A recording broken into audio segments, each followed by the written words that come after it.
Hello, everybody. Good morning. Yes, come on up, everyone. Lovely officials with me today. All right. Dr. Carson, come on up. Thank you so much. Good morning and Happy New Year, everybody. It's great to see you. It's great to be with a very packed room. I'm sorry we kept you all very busy over the holiday break. And I know there is a lot of news out there today, both here at home and around the world. I will be happy to take all of your questions on all of that news. But first, I'm really honored to be standing up here today with esteemed members of the President's Cabinet and his health team to make an important announcement with respect to the President's domestic promise to make America healthy again as we kick off the new year. In less than a year in office, the President and his incredible MAHA team have made real progress on this front. Here are just a few of the significant MAHA achievements thus far. More than a dozen food manufacturers and trade associations have made commitments to remove artificial and petroleum-based food dyes from their products. The Trump administration took strong action to bar hospitals from performing dangerous, irreversible, life-altering transgender procedures on children. The Trump administration announced funding awards to states through the Rural Health Transformation Program, an unprecedented $50 billion investment established under President Trump's One Big Beautiful Bill. The Trump administration has also worked with 18 states across the country to ban junk food purchases using SNAP benefits starting this year. And thank you for leading that effort, Secretary Rollins. Additionally, President Trump took historic action to secure most favored nation drug pricing and secured deals with major pharmaceutical companies to massively lower the cost of prescription drugs. And those effects are being implemented as we speak. Americans are going to continue to see the result of these incredible deals the president cut. And I know President Trump and this team behind me worked incredibly hard to lower those drug costs for Americans. On Monday, the CDC adopted common sense updates to America's childhood vaccination schedule based solely on the gold standard of science. This action empowers parents and physicians to make the best individualized decisions to protect our children, while also restoring much needed confidence in our public health system. And as a MAHA mom myself, I'm very grateful for that. So thank you, Secretary Kennedy. To build on this progress, the Trump administration is now updating federal nutrition standards and guidelines to ensure that Americans have the most accurate, data-driven information supported by science and hard facts, not special interests or partisan ideology. President Trump has tasked two of the great individuals behind me, USDA Secretary Rollins and HHS Secretary Kennedy, with collaborating on this vitally important project. And today they are here to officially unveil the 2025 to 2030 dietary guidelines for America. These new guidelines are informed by the best and most reliable research on health and nutrition, particularly as it relates to the role of our diets and the prevalence of chronic disease in the country. They are also These guidelines are easy to read and understand, so every American, young and old, can access this information that literally has the power to change lives. But these are not just an updated guideline. These are the foundation to all federal food programs in our country. These new guidelines are going to update the food that is served to America's children in our public schools, to the plates that are served to our great men in uniform in our military, our veterans, and the food that they are consuming at the VA. And these new guidelines are also going to impact nutritional programs for the needy in our country, such as WIC and Head Start. Unfortunately, for decades, federal dollars has promoted low-quality, highly processed foods that lead to scores of long-term health issues, which means Americans have gone broke because of these health issues. Faulty dietary guidelines of the past stacked the deck against healthy eating and food options for everyday American families, which has fueled the chronic disease epidemic and jacked up the healthcare costs of households across the country. This failed approach in our public health system ends today. When these guidelines are followed, Americans will be saving themselves thousands of dollars. If we want to cut healthcare costs in our country, we must become a healthier country. According to the CEA, poor diet is the root cause of obesity, which accounts for $400 billion in medical spending each year. A healthier America will lead to a more affordable America.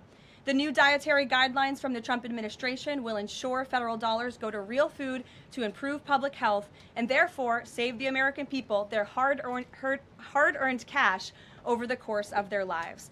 So with that, I am going to hand it over to Secretary Kennedy. The great people behind me will give remarks, and then we'll get into Q&A for the officials that are here on this specific topic. They will leave because they're all very busy people, and then I will open it up to Q&A with the rest of you on the rest of the news in the world. So thank you, and we'll start with Secretary Kennedy. Thank you, Karoline. Thank you. Today marks a decisive change in federal nutrition policy, made possible by President Trump's leadership and the work of MAHA moms and public health advocates who demanded reform. Today, in accordance with President Trump's directive, Brooke and I will release the dietary guidelines for Americans 2025 to 2030, the most significant reset of federal nutrition policy in history. These guidelines replace corporate-driven assumptions with common sense goals and gold standard scientific integrity.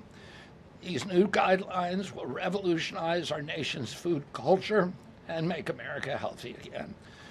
For decades, Americans have grown sicker while healthcare costs have soared.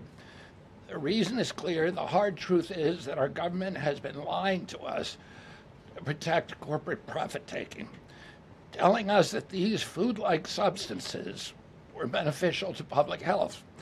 Federal policy promoted and subsidized highly processed foods and refined carbohydrates and turned a blind eye to the disastrous consequences.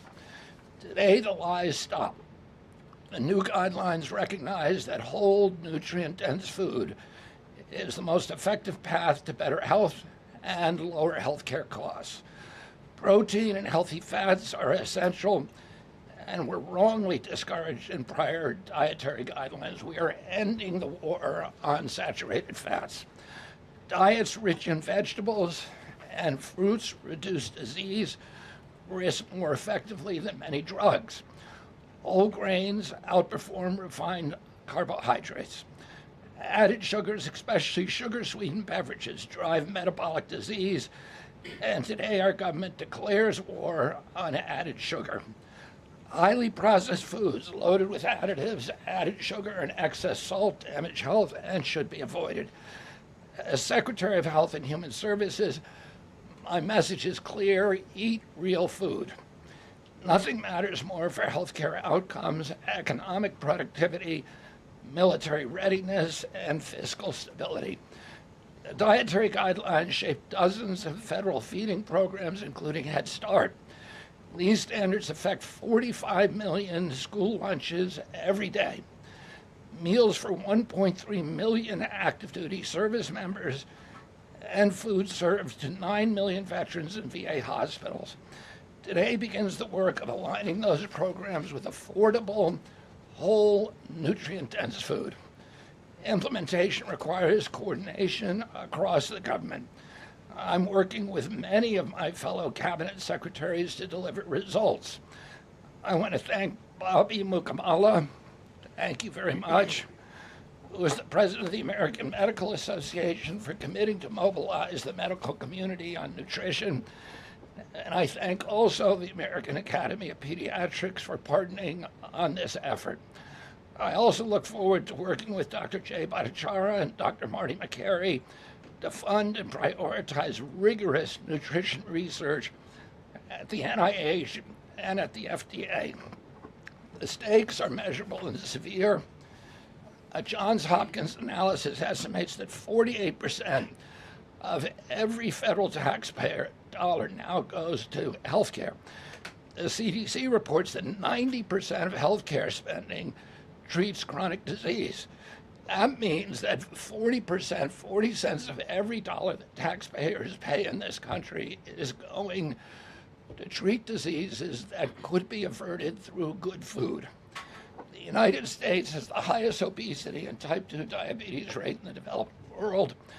We spend 3 times more per capita than the European Union on healthcare, yet our life expectancy is 5 years lower, largely due to diet-related chronic disease. Our childhood obesity rate is 5 times higher than countries like France. 1/3 of U.S. teens have prediabetes, over 35% are overweight or obese, and 20% of young adults have non-alcoholic fatty liver disease. 77% of military-aged Americans are ineligible for military service because of diet-related conditions. If a foreign adversary sought to destroy the health of our children, to cripple our economy, to weaken our national security, there would be no better strategy than to addict us to ultra-processed foods. It's shocking that our own government helped to drive these cataclysmic changes in our diet. The damage is real, it is preventable, and President Trump has ordered it to end. If the United States reduced obesity, type 2 diabetes, heart disease, and Alzheimer's to Japanese levels, we would save approximately $600 billion a year. About 50% of Medicare's projected long-term deficit, or $5,000 per family annually. Current policy worsens the problem. 42 million Americans rely on SNAP, where common purchases include sugary drinks, candy, and chips. 78% of SNAP recipients are enrolled in Medicaid, and 90% of Medicaid spending goes to chronic disease. These incentives raise healthcare costs and undermine health. This must change. A new framework centers on protein and healthy fats, vegetables, fruits, and whole grains. And you can see the food pyramid here.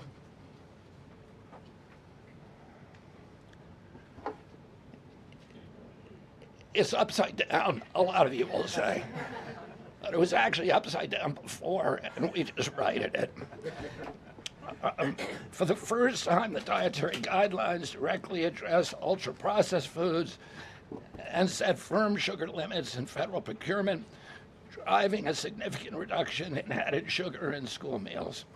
I want to thank President Trump for his leadership and the partners committed to ensuring that federal food dollars support real food and better health. Thank you. And I want to introduce my partner and a friend, Brooke Rollins, who was an extraordinary collaborator on this. Thank you. Well, good morning, everyone. Happy New Year. What a honor to be here. I think this is Karoline's first press conference back, and what a great way to start the new year, 2026. I want to thank Secretary Kennedy. Your commitment to the well-being of Americans is such a blessing to this nation. We have been working on these new dietary guidelines really since almost day one. Bobby and I were voted on the same day and sworn in on the same day. So I think the partnership from minute one has been real and extraordinary. As Secretary Kennedy mentioned, America is in the middle of the worst chronic health crisis in our nation's history. Over 40% of the roughly 73 million children in the United States have at least one chronic health condition, and nearly 90% of healthcare spending goes toward treating people with chronic disease. Secretary Kennedy mentioned that, but it is really important to keep underscoring that fact. This crisis is unacceptable. It prevents Americans from living healthy and happy lives. And for decades under both Republicans and Democrats, federal incentives have promoted low quality, highly processed foods and pharmaceutical interventions instead of prevention. As a result, nutrient-dense whole foods grown by America's farmers and ranchers have been increasingly displaced. The Trump administration is acutely aware of this danger, and today this announcement is making a major step in doing something about it. Thankfully, the solution is simple and should be non-controversial. Eat real food. This is the main message of the new Dietary Guidelines for Americans 2025 to 2030, which encourage households and schools to prioritize whole, nutrient-dense foods. That means more protein, more dairy, more healthy fats, more whole grains, more fruits and vegetables, whether they are fresh, frozen, canned, or dried. We are finally putting real food back at the center of the American diet. real food that nourishes the body, restores health, fuels energy, and builds strength. This pivot also leans into the abundant, affordable, and healthy food supply already available from America's incredible farmers and ranchers. By making milk, raising cattle, and growing wholesome fruits, vegetables, and grains, they hold the key to solving our national health crisis.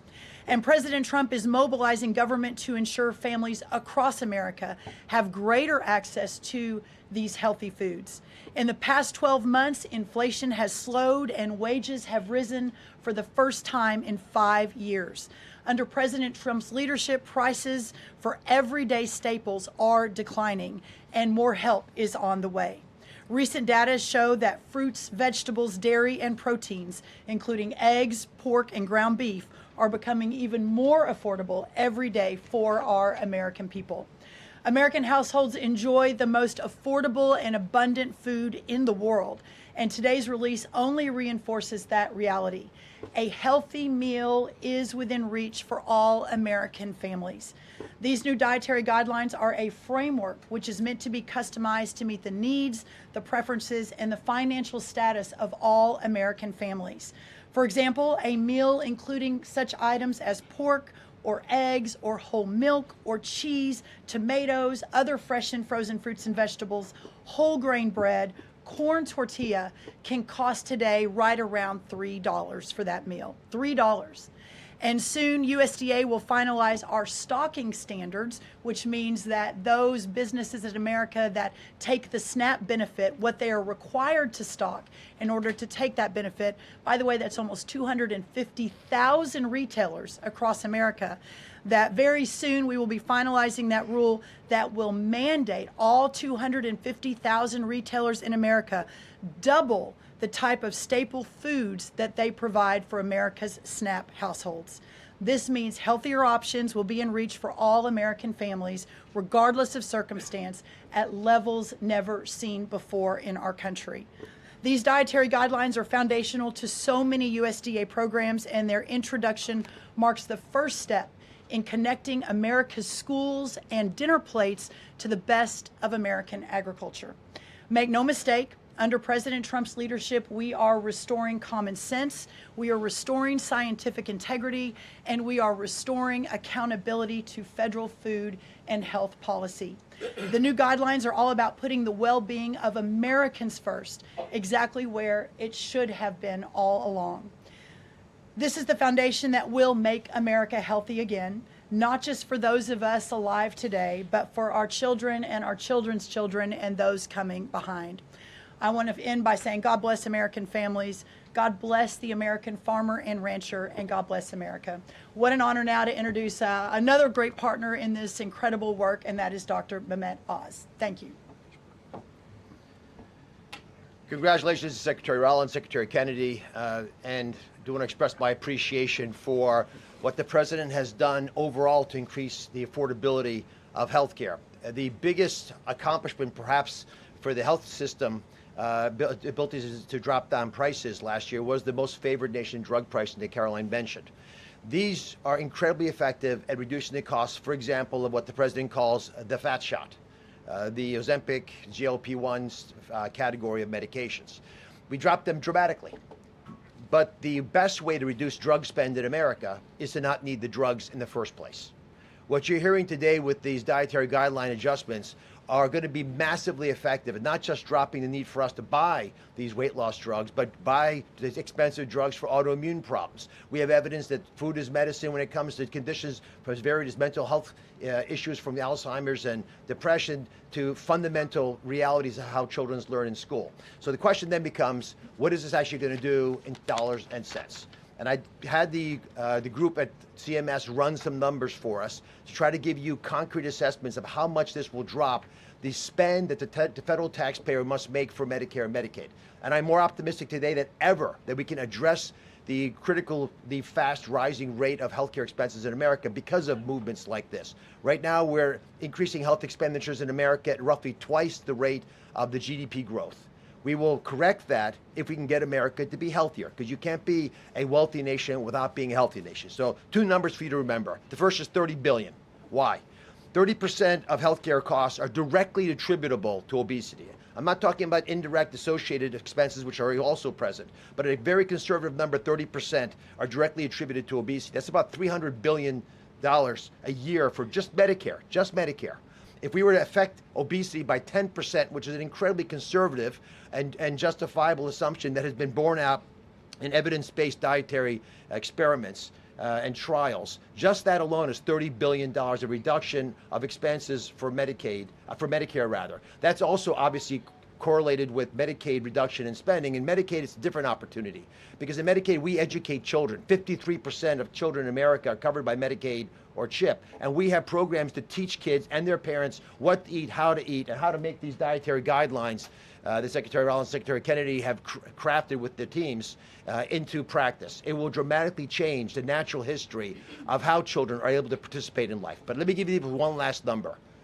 If we're able to get the average American, who today retires on average at age 61, get them just to work 1 year longer, because they feel so vital, so strong, so bullish about their future, because they're feeding their bodies nutrients that are essential to their high-functioning productivity, we will increase the overall GDP of our nation by trillions of dollars. So we will reduce healthcare expenses. At the same time, we jazz up the U.S. economy with trillions of dollars created by the productivity of American workers. God bless you both for making the DGA feasible and making it perhaps the wisest investment we could make in our communities. Marty McCary is one of my closest friends, the powerful leader of the FDA, who's been taking brave steps along the line and has additional insights. Thanks. Thank you, Dr. Oz. Today marks the beginning of the end of an era of medical dogma on nutrition. For decades, we've been fed a corrupt food pyramid that has had a myopic focus on demonizing natural, healthy, saturated fats, telling you not to eat eggs and steak, and ignoring a giant blind spot: refined carbohydrates, added sugars, ultra-processed food. This study in JAMA now shows that 60% to 70% of kids are getting their calories from ultra-processed foods. That's an epidemic. We now have a generation of kids addicted to refined carbohydrates, low in protein. They are literally nitrogen negative because we've used old flawed studies that used urine nitrogen to estimate body protein metabolism, and they missed the mark. The old guidelines had such a low protein recommendation that we are increasing that by 50 to 100%. Kids need protein. The old protein guidelines were to prevent starvation and withering away. These new protein guidelines are designed for American kids to thrive, and they're based on science, not on dogma. We have 40% of our kids now with a chronic disease. It is not their fault. This is something that is the result of bad advice from the government and a medical establishment that for decades peddled research from a flawed 1960s model. Today, we are setting the record straight. This is not a willpower problem of our nation's kids. This is something adults have done to kids, and we're going to fix it. And so, as Dr. Oz said, the best way to lower drug prices is for people to stop taking drugs they don't need. We are going to finally address the root causes of our broken healthcare system: insulin resistance and general body inflammation, advanced by the protein-poor, micronutrient-poor, ultra-processed, refined carbohydrate diet that kids are addicted to today. And so, on behalf of the Food and Drug Administration, we are proud to be a part of this. We are grateful to be contributing to this work. Thank you, Secretary Rollins. Thank you, Kyle Diamantis, the best deputy commissioner for food at the FDA the agency has ever had. This is a historic day in America. Thank you, Karoline. Doctor, thank you so much. Thank you. I hope everyone's inspired to go eat a salad for lunch after this briefing. If anybody has questions on this topic, we will take a few and then we'll get into the topic. We'll start with our new media seat. If you have a question on this topic today, Jamie Franklin, she comes from the Conservator. Why don't you kick us off? Yeah, first of all, Caroline, congratulations on your pregnancy. We're so excited for you. Thank you. MAHA moms across the country, including myself, are just so excited by what this administration is doing to make our kids healthy again. But we do have concerns when it comes to these blue states pushing back on a lot of progress that we're making as an administration. And particularly, we're really excited that you guys revised and streamlined this vaccine schedule. However, what we have seen is that these blue states, whether it be no tax on tips, no tax on overtime, or pushing back on immigration, they continue to stop your guys' progress. So what has been the response from these blue states? Because as MAHA moms enrolling our kids in school, this is a big issue, and we celebrate what you guys are doing, but we want to have it even in the blue states as well. I mean, my hope is that we only released these earlier, 2 days earlier. I'm sorry. Duck is also high in protein. That's an interesting. Duck is a good thing to eat, everybody. We only released the new vaccine schedule 2 days ago. The vaccine schedule, there's nothing compulsory in it. Everybody, I've always promised, I'm not going to take people's vaccines away from them. People who want to get vaccines, everybody who wants them can get all of the vaccines that were on the old schedule. They will all be paid for by the Vaccines for Children program or for the insurance the same as before. We release guidelines that we think are optimal to public health. They're the same with core vaccines that are required by the European community. And those nations all have much better health outcomes than we do. And they're based on their best science and also on their conviction that when you put too many vaccines on the program, it actually reduces compliance. It reduces uptake. And so we want to maximize the uptake of vaccines by making sure that Americans know that we are making recommendations that are science-based, that are common sense, that are grounded in science.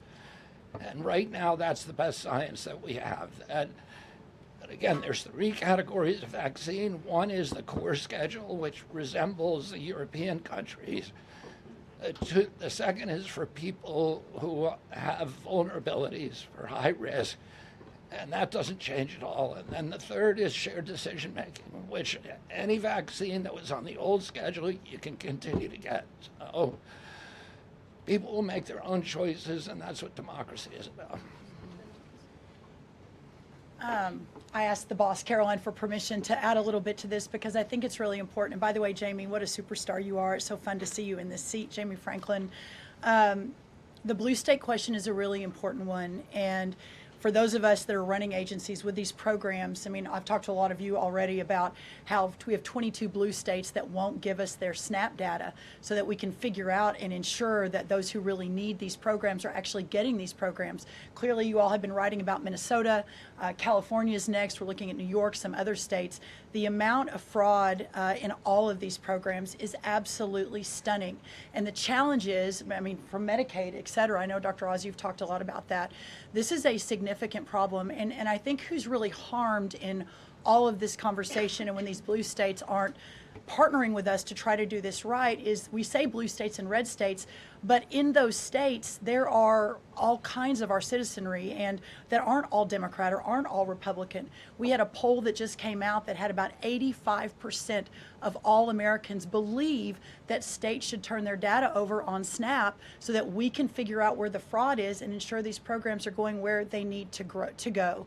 So my request of these blue states and these blue state governors is partner with us. Let us figure out how to do this better. Let us make sure that whether it's the vaccine schedule or the SNAP program or the Medicaid program or the child care program, that we are doing everything we can to protect every tax dollar, but to also ensure those who need it the most vulnerable in our society, are getting the programs they need versus those who A, are not even supposed to be here, or B, are cheating the system. Jeff. Thanks, Caroline. One of the changes that was made had to do with alcohol. Secretary Kennedy or Dr. Oz, could you explain the science behind the new language on not saying 2 drinks for men and 1 drink for a woman every day would be healthy, and whether or not the industry had an impact on the language of moderation versus just saying alcohol is not healthy and you shouldn't drink it? So alcohol is a social lubricant that brings people together. In the best case scenario, I don't think you should drink alcohol, but it does allow people an excuse to bond and socialize, and there's probably nothing healthier than having a good time with friends in a safe way. If you look at the blue zones, for example, around the world where people live the longest, alcohol is sometimes part of their diet. Again, small amounts, taken very judiciously, and usually in a celebratory fashion. So there is alcohol on these dietary guidelines, but the implication is don't have it for breakfast. Right? This should be something done in a small amount with hopefully some kind of an event that might have alcohol added. But the general move away from 2 glasses of men, 1 glass of women, there was never really good data to support that quantity of alcohol consumption. That data was probably primarily confused with broader data about social connectiveness. Take a couple more. John? Thanks a lot, Karoline. Secretary Rollins, I'm curious about with these guidelines. They're not mandates, they're guidelines. What are the practical effects of these guidelines on public schools all across the country? Well, today begins thank you, John. It's good to see you. Today begins the first day now in a recalibration of the rules, whether it's school lunches, whether it's the SNAP program, whether it's that veterans were mentioned, our prison system, that now we begin the process of implementing and redrafting the rules to reflect what this new dietary guidelines for Americans actually is doing to our food system. So there is a lot of work to do. Nothing changes overnight, but as I think we've proven, this administration moves very, very quickly on all fronts, 7 days a week, 365 days a year, and so you'll begin to see some real changes coming very soon. As everyone is aware, for many of our most vulnerable in the margins in our communities, the school lunch is often the best place for our children to get the healthiest meal. Hopefully with stocking standards and reworking SNAP and the SNAP waivers we've done, that begins to change too. But right now, that is going to be the single most important, from my perspective, move forward, is the school lunches and making sure that we're getting the right amount, the best amount, and the most nutrient-dense foods into the schools. Thank you. You also mentioned, Secretary Rollins, cost when you had your remarks a little bit earlier.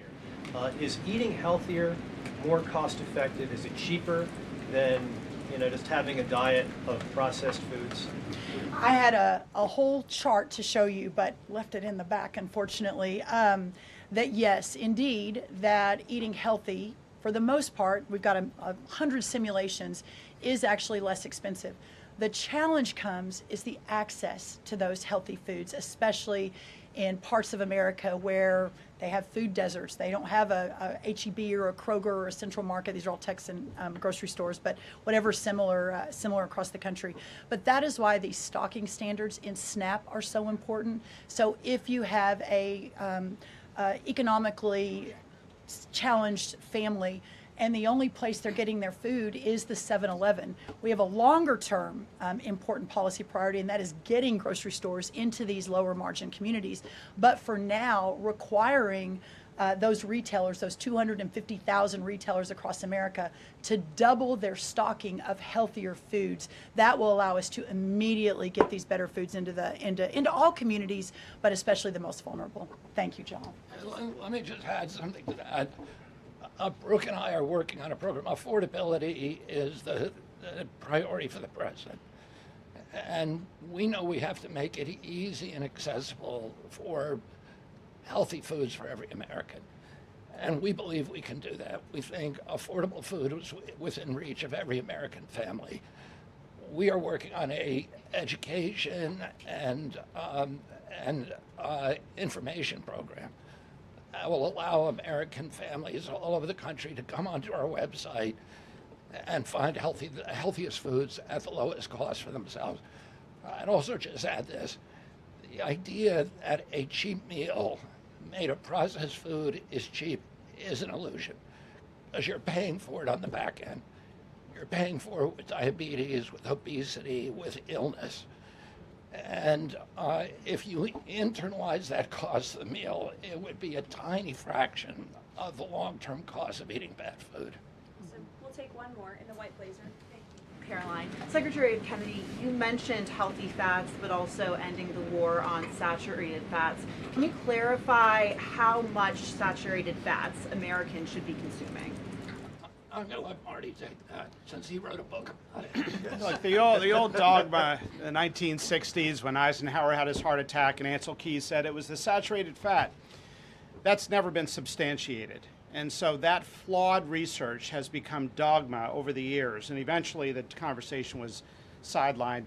In this new guidance, we are telling young people, kids, schools, you don't need to tiptoe around fat and dairy. You don't need to push low-fat milk to kids. And we are maintaining the 10% of calories as saturated fat in the guidance. The real issue is protein. The fact that 60 to 70% of the calories of kids today in America is ultra-processed food. These are the issues that have become giant blind spots where we're now putting attention. And we hope that there are conversations in every school board in America, in every church and synagogue and house of worship, every home in America will now have conversations. We've got to talk about school lunch programs, not just putting 6-year-olds on Ozempic. Food can be curative. We've got to talk about the microbiome and fiber and healthy whole grains and the good soil that food comes from and the healthy, clean waters and good farming techniques. So that's the focus of this guidance. Thank you. Great. Some of you may be wondering why Dr. Carson is here. He is our National Nutrition Advisor working alongside Secretary Kennedy, and he's played a big role in this effort. So I want to thank you so much, Dr. Carson, for being here today. And thank all of you for being here today. I know you're all very busy people, and these people have a lot of questions on things other than diet, I'm sure. So I'm going to get to work, and thank you guys so much for coming. Thanks, everybody. Thank you. Thanks. Okay, thanks. All righty.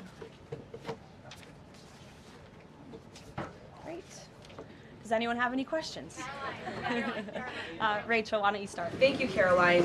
The president has been adamant that he is now in charge of Venezuela, but Delcy Rodriguez said the government of Venezuela runs her country, no one else, saying, quote, there's no external agent governing Venezuela. So which one is it? Let me just be very clear. This is the first time that I've addressed Venezuela from the podium since being back and since the historic and incredibly successful military operation, law enforcement operation conducted by our United States military that you all saw and the world witnessed last week. The skill, the might of the United States military and our country under the leadership of this president is on full display to the rest of the world. And let's just set the record straight. There isn't another military in the world who could have pulled off this operation. There is not another president in the world or in our nation's history who had the courage to authorize such a mission. And I think the world has taken notice that America is truly back. With respect to Venezuela, the Trump administration, led by Secretary Rubio, the vice president, and the president's entire national security team, is in close correspondence with the interim authorities in Venezuela. We obviously have maximum leverage over the interim authorities in Venezuela right now, and the president has made it very clear that this is a country within the United States, the Western Hemisphere, close by the United States, that is no longer going to be sending illegal drugs to the United States of America. It's no longer going to be sending and trafficking illegal people and criminal cartels to kill American citizens as they have in the past. And the president is fully deploying his peace through strength foreign policy agenda. So we're continuing to be in close coordination with the interim authorities, and their decisions are going to continue to be dictated by the United States of America. Just one follow-up, when you talk about that leverage there, has the Venezuelan government fully committed to turning over its oil to the United States indefinitely, and what happens if they do not? Well, as you saw, the president announced last night, this was a deal. This was a deal made by the president and his team with the Venezuelan interim authorities. This will benefit both the American people and the Venezuelan people. And Secretary Wright and the Department of Energy are working with the interim authorities and also with the private oil industry to execute on this historic energy deal. That's not only good for the United States, but it's also going to revive the prosperity, the safety, the security of both the United States and Venezuela as well. Ed. Following up on the oil part of this, 30 to 50 million barrels of oil, how exactly is that going to work? You're getting it out of Venezuela into the United States? Yes. And then what? That's exactly right. So as you know, Ed, as the president announced last night, this was the sanctioned oil that was basically just sitting in barrels, sitting on ships because of the effective quarantine of the United States of America. And the interim authorities have agreed to release that oil to the United States, so it will be arriving here at home very soon. The United States government has already begun marketing Venezuelan crude oil in the global marketplace for the benefit of the United States, engaged the world's leading commodity marketers, key banks to execute and provide financial support for these crude oil and crude product sales.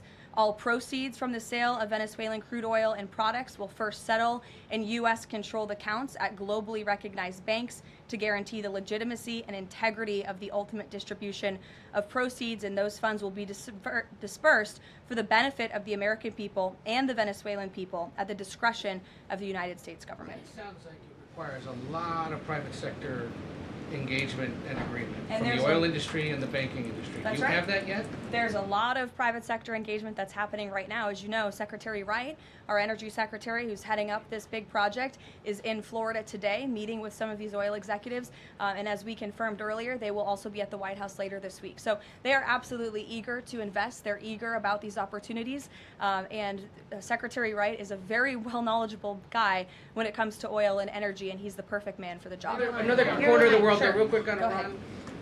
Go ahead. So just to follow up on the oil, 30 to 50 million barrels is an initial tranche, if you will, and then what happens after that? What are the plans? I won't get ahead of the plans that the president and his team are currently speaking with the interim authorities about, but rest assured, there is a long-term plan here. Secretary Rubio and the entire team are working diligently on it, and this is just sort of the first action that you all are seeing. Ed. Thanks, Caroline. So in order to get these oil companies to invest billions in Venezuela, how will the U.S. reassure that their workers will be safe in Venezuela? Could there be troops involved? At this point in time, as you know, there are no troops on the ground in Venezuela. The president, of course, reserves the right to use the United States military if necessary. It's not something he wants to do. Diplomacy is always the first option, as you saw. He tried that with Nicolas Maduro, but unfortunately, he was an illegitimate dictator and an unserious person. And so President Trump authorized this law enforcement operation, and now Nicolas Maduro is sitting in a prison cell in New York. So certainly the president is going to do what's in the best interests of the American people, and that includes workers from our energy and oil industry as well. With that meeting tomorrow, what is the message the president is going to give to the oil executives, and what does he want to hear? Well, the meeting is on Friday, and it's just a meeting to discuss, obviously, the immense opportunity that is before these oil companies right now. Stephen. Caroline, and congratulations again. Thank you.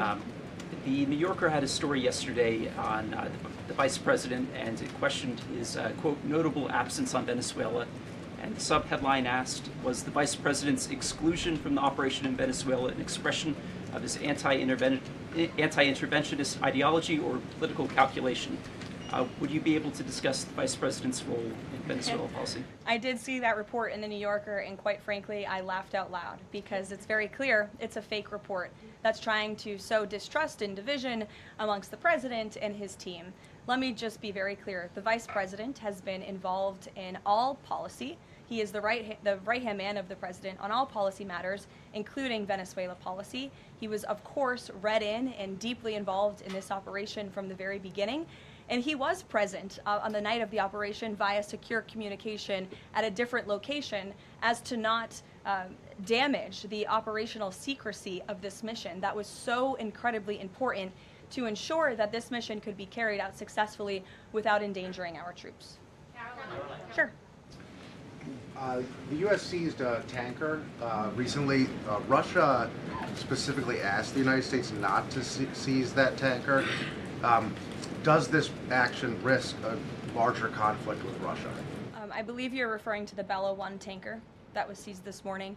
The Department of Justice and the Department of Homeland Security, in coordination with the Department of War, did announce that seizure this morning for violations of U.S. sanctions. I've spoken about the enforcement of our sanctions policy at the podium prior to the new year, and this administration is going to fully enforce the sanction policy of the United States. The vessel this morning was seized in the North Atlantic pursuant to a warrant issued by a U.S. federal court after being tracked, and this was a Venezuelan shadow fleet vessel that has transported sanctioned oil, and the United States of America, under this president, is not going to tolerate that. I would also just add the vessel had a judicial seizure order, and the crew, so that means the crew is now subject to prosecution for any applicable violation of federal law, and they will be brought to the United States for such prosecution if necessary. Kelly. Caroline, Happy New Year to you. Thank you. You I'd too. like to talk to you about a couple of things real quickly. The first question about the Venezuelan people. As you know, there's some 8 million Venezuelans here, some of them celebrating in the streets. There are Venezuelans on the ground who are concerned about their safety. What does the Trump administration, what is it doing to actually help people in Venezuela understand that they will be secure throughout this transition? I think the fact that this president actually followed through on the long-held promise of the United States of America, the bipartisan promise to take down the illegitimate Maduro regime, should give assurance to the Venezuelan people and also Venezuelan Americans who fled this communist regime for a better life here at home, that this is a president who is serious about taking down illegitimate regimes and who is also serious about securing the security of the United States of America, including the Venezuelan American people. And I would just add that this is something that not just Republicans and President Trump have talked about for a very long time, but it is also something that Democrats have advocated for. In 2020, Chuck Schumer said that that at the time, President Trump had not brought an end to the Maduro regime. The Maduro regime is more powerful today and more entrenched today than it was when the president began. Now you hear Chuck Schumer out there saying this is reckless. The American people and the Venezuelan people should be in fear. But this is something that Chuck Schumer has long advocated for. Senator Chris Van Hollen, same thing, had said that the United States is going to use its leverage and influence to push for negotiations to transition to the truly elected leader. This was under President Biden. We know Maduro and his cronies don't want to go quietly into the night. The U.S. needs to work to ratchet up the pressure. Now, Senator Holland says it's an illegal act of war to get rid of Nicolas Maduro. So the hypocrisy is really astounding here, and thank you for giving me an opportunity to point it out, Sorry, go ahead. Yes. So there are reports that the administration is demanding that Venezuela cut ties with China, Russia, Iran, and Cuba. Can you confirm? I'm sorry? Reports that the administration has essentially demanded that Venezuela cut ties with China, Russia, Iran, and Cuba. Can you confirm that? Well, those alleged demands were made in a classified briefing by Secretary Rubio, and I know that there's a lot of leaks coming out of these classified briefings, so I'm not going to confirm or deny or get into what the Secretary has said in classified settings to members of Congress. But I think that the administration has made it quite clear to the interim authorities in Venezuela that this is the Western Hemisphere, and American dominance is going to continue under this president. There have also been reports that the U.S. could potentially buy Greenland as one potential option on the table. What would such an offer look like? Is there anything monetarily you could provide, any details there? Well, that's something that's currently being actively discussed by the president and his national security team. And I would point out that the acquisition of Greenland by the United States is not a new idea. This is something that presidents dating back to the 1800s have said is advantageous for America's national security. The president has been very open and clear with all of you and with the world that he views it in the best interest of the United States to deter Russian and Chinese aggression in the Arctic region. And so that's why his team is currently talking about what a potential purchase would look like. Jackie. Caroline, just following up on Greenland, why not rule out taking it by military force? I know that past presidents and past leaders have often ruled things out. They've often been very open about ruling things in and basically broadcasting their foreign policy strategy to the rest of the world, not just to our allies, but most egregiously to our adversaries. That's not something this president does. All options are always on the table for President Trump as he examines what's in the best interests of the United States. But I will just say that the president's first option always has been diplomacy. Again, look at Venezuela. He tried ardently to strike a good deal with Nicolas Maduro, and he told him, I will use the United States military and you will not like it if you don't take such a deal. And look at what happened. With respect to Iran, the president said the same thing, right? He tried to have serious interest in a deal with the Iranian regime with respect to their nuclear capabilities. They were not interested, and so Operation Midnight Hammer happened, which was another remarkable military success under the leadership of this commander-in-chief. So the president keeps his options open, but diplomacy is always the first. Quickly, just one additional follow-up on that. Does the president recognize Denmark's ownership as part of the kingdom? Because there have been some Republican senators questioning the claim that Denmark has to Greenland. Is the president in that camp with them, questioning the legality of I have not heard him question it personally, but you're welcome to ask him yourself next time you have the chance. Sanctions are being lifted for Venezuela. We got to lift some sanctions to let the oil come in. Can you talk about that just very briefly? Yes, so the U.S. is selectively rolling back sanctions to enable the transport and the sale of Venezuelan crude and oil products to the global markets, yes. Karoline. Annie. Thank you. There are some reports from Venezuela that the country's leaders are cracking down on the population, specifically suppressing public expression of support for Maduro's ouster. Is that kind of behavior consistent with what the president wants to see, how the president wants to see the leaders to take on the population? It would not be consistent, and I'll let the president's national security team speak further on that. I know they are well aware and tracking. Kelly. Two questions. One, on the seized vessels, the Bella, the Sophia, can you tell us where they're headed, what happens to any existing cargo, and you reference personnel but potentially facing prosecution? That's one thing I'd like to follow on. And then on the Bella. Yes, okay. And on Annie's question, if I could also ask, does the administration believe that the interim regime should release all political dissidents and prisoners and return detained Americans? That's not a question that I've personally spoken about to the president with, so I will let him answer that question. I don't want to make new policy at this podium today with respect to Venezuela. With respect to the two ships that you mentioned, I spoke with you about the Bella 1. There was another vessel this morning, the Sophia, that in coordination with the Department of War, the Department of Homeland Security apprehended it. This is a stateless, sanctioned, dark fleet motor tanker, and this occurred without incident. This vessel was operating in international waters and conducting illicit activities in the Caribbean Sea. The U.S. Coast Guard is escorting the Sophia to the United States for final disposition. To answer your question, Kelly, directly, this was through Operation Southern Spear. The Department of War is unwavering in its mission to crush illicit activity in the Western Hemisphere.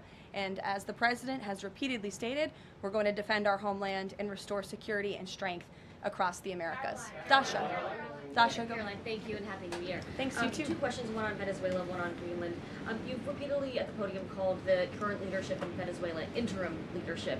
There are Republicans and Democrats alike that say they want to see elections in Venezuela. The president had said it's too soon to do that right now, but is there a timeline for elections in Venezuela? Is he committed to seeing that this year, for example? You just said the president has answered that question, so I will reiterate what the president has said a few times now to all of you, which is that it's too premature and too early to dictate a timetable for elections in Venezuela right now. Caroline, you just talked to Jackie about diplomacy first, right? The Danes have repeatedly said they are willing to collaborate on all of the concerns that the president has, whether it's more troops, mineral rights, intelligence sharing. Why does the president feel he needs to own Greenland and not and put out the threat of military action when this could be done through diplomacy? Well, who said diplomacy isn't taking place behind the scenes, Dasha? I mean, the president is interested in diplomacy. His national security team is as well. And of course, he's always willing to pick up the phone for everybody and hear out their concerns. But the president is the president of the United States of America, and he's always going to be very clear about what he views as being in our nation's best interest. Reagan. Caroline, I have a question for you on Venezuela, and then I'd love to ask you about Minnesota and Tim Walz. Sure. On Venezuela, I'm wondering, does the administration hope to start sending more Venezuelan migrants back home or have them self-deport if the situation in the country improves? As far as I'm concerned, the policies of the Trump administration and the Department of Homeland Security have not changed. All those illegally present in the country are subject to deportation. And I would just like to add, how we got here. The president was very clear on the campaign to the American public, and it's one of the many reasons they resoundingly reelected him back to this office, that he was not only going to crush foreign drug cartels, but that he was not going to stand by and watch as the illegitimate Venezuelan regime was sending illegal criminals and gang members and rapists and murderers to our country, which happened to the tune of thousands under the previous administration and president. And so there could be nothing more America first than this operation that took place last week. And I would just remind all of you in this room that there were innocent Americans like Jocelyn Nungare who lost their lives at the hands of dangerous Venezuelan criminals who who were sent here by the Maduro regime. And that has been the president's North Star and guiding principle throughout his entire policy since January 20th. Tim Walz in Minnesota. Does the administration believe that Tim Walz potentially dropped out of the governor's race because he could be under criminal investigation? I don't know if there's a criminal investigation. If there was, I wouldn't be able to comment on it from up here, to be honest with you. But I think Tim Walz probably dropped out of the race because he realizes he no longer has the support of the people of his own state, which is a remarkable downfall considering he was the number 2 on the Democrat Party's ticket just about a year ago.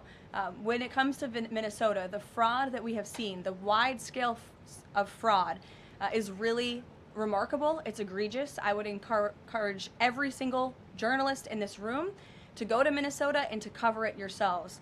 As for the Trump administration, we have officials who have been on the ground almost every day. Secretary Noem was there yesterday. Secretary Bessent will be traveling there later this week to talk about the fraud and to do a roundtable on this very topic. And I would just like to leave you with an update. To date, the Department of Justice has charged 98 total defendants in several Medicaid fraud and related case programs. 64 were convicted, and 85 of the 98 charged were of Somali descent. The DOJ has also issued over 1,700 subpoenas, executed over 130 search warrants, and they have now added more attorneys to their office there to absorb the case flow. DHS is on the ground going door to door conducting large-scale criminal and HSI investigations. They have also sent approximately 2,000 agents to Minneapolis to assist with law enforcement and immigration enforcement. As I said, Secretary Noem was on the ground yesterday. The Department of Health and Human Services has also begun requiring a justification and photo evidence for all child care related payments nationwide, and they required Minnesota to conduct a full audit of all child care centers. They also froze $185 million in funding to Minnesota. And Dr. Oz, who was just here, also notified Governor Walz they're going to begin auditing Medicaid recipients and deferring payments on claims based on waste, fraud, and abuse. The Department of Labor is also conducting a targeted review of Minnesota's unemployment program. Department of Agriculture requiring Minnesota to conduct recertification for SNAP recipients, and HUD has launched investigations into the public housing. SBA has also suspended nearly 7,000 borrowers amid suspected fraudulent activity. So, with all of that, rest assured this is an all-hands-on-deck effort from the entire administration to get to the bottom of this and to ensure that the ripping off of taxpayers in the state of Minnesota, and it won't just be Minnesota, it'll be any state across this country where fraud has taken place, and we are protecting law-abiding, tax-paying American citizens. Phil. Thank you, Caroline. Just to follow up on Greenland, there are treaties already on the books that give the United States access to the island. They can construct and maintain military bases there. We can house personnel on the island. The U.S. has control of landings, takeoffs, anchorages, etc. So I'm curious if you could just spell out for the American public what specifically would the U.S. gain by taking control of Greenland that the U.S. doesn't already have access to right now? More control over the Arctic region and ensuring that China and Russia and our adversaries cannot continue their aggression in this very important and strategic region. And there would be many other benefits as well that, again, the President and his national security team are currently talking about. Jeff, I'll give you another one. Welcome. A broad sort of stand-back question on foreign policy. Are you concerned about increasing tensions with Russia because of the tanker seizures? And how does the U.S. action in Venezuela impact the ongoing relationship with China and the President's relationship with President Xi? I think the President has very open, honest, and good relationships with both President Putin of Russia and also President Xi of China. He has spoken with them numerous times, as you know, since coming to office about a year ago, and I believe that those personal relationships are going to continue. But as for the President and the United States, he's going to enforce our policy that's best for the United States of America. And with respect to these ship seizures, that means enforcing the embargo against all dark fleet vessels that are illegally transporting oil, and only legitimate commerce, to answer your question much earlier, Rachel, determined by the United States is going to be permitted. And that's the policy of this administration, and he's not afraid to implement it. One more stand back. Just one more stand back. I just asked the last one. I remember asking the President here at the beginning of his term if he was committed to Article 5 and NATO, and he said yes. Has his stance on NATO or his commitment to NATO changed? Did you see his statement earlier today? He said we will always be there for NATO even if they are not there for us. And I think that answers your question directly. Yes. Just to follow up on what Jeff was saying there, will the president commit that if any NATO members are attacked, the United States will come to it? Again, the president addressed this directly himself this morning after seeing the coverage from all of you in this room on television, and he made it very clear we're always going to be there for NATO, even if they have not done right by the United States of America. And they have not, they have finally increased their defense spending at the request of this president, but it was only because of this president that they did that. We'll take a couple more. Michael, go ahead. Thank you, Caroline. Happy New Year and congratulations. Thank Two you. questions, You if I may. too. One on healthcare, one on Mexico. On healthcare, the president says he wants Republicans to be flexible on the Hyde Amendment in order to pass healthcare legislation. What is the White House's message to pro-life voters who say federal funding for abortion goes against their values? Well, the president did not change the administration's policy. It was President Trump who signed an executive order protecting the Hyde Amendment. It's the Trump administration that has taken multiple actions on various fronts to ensure that taxpayer dollars are not funding the practice of abortion. What the president was saying yesterday was Republicans, and frankly Democrats too, need to show a little bit more flexibility so we can actually get something done with respect to the issue of health care. Republicans have amazing ideas. The president himself, as we spoke about earlier, has launched this Most Favored Nation drug pricing initiative, has cut good deals with Big Pharma. He wants to see Republicans and Democrats too, if they're willing, codify those executive orders into law so that these good deals can remain and these prices can continue to be lowered long after this president and this deal maker in chief is gone. Presidents talked a lot about health savings accounts and giving more money back to the healthcare consumer rather than to these giant insurance companies, and he's been very outspoken and tough on them too, and I think you'll see more and hear more from him directly on that issue. So he wants to see Congress get something done with respect to health care, and that was the point that he was driving home yesterday. Mexico, Caroline. Haley, President Trump says the drug cartels are running Mexico. What action does he need to see Mexico's president, Claudia Sheinbaum, take to prove that she's in control of that country, in control of those cartels? And does the White House believe she's able to do that without U.S. intervention? Look, I think the president was speaking very candidly and frankly about the reality on the ground in Mexico. Haley.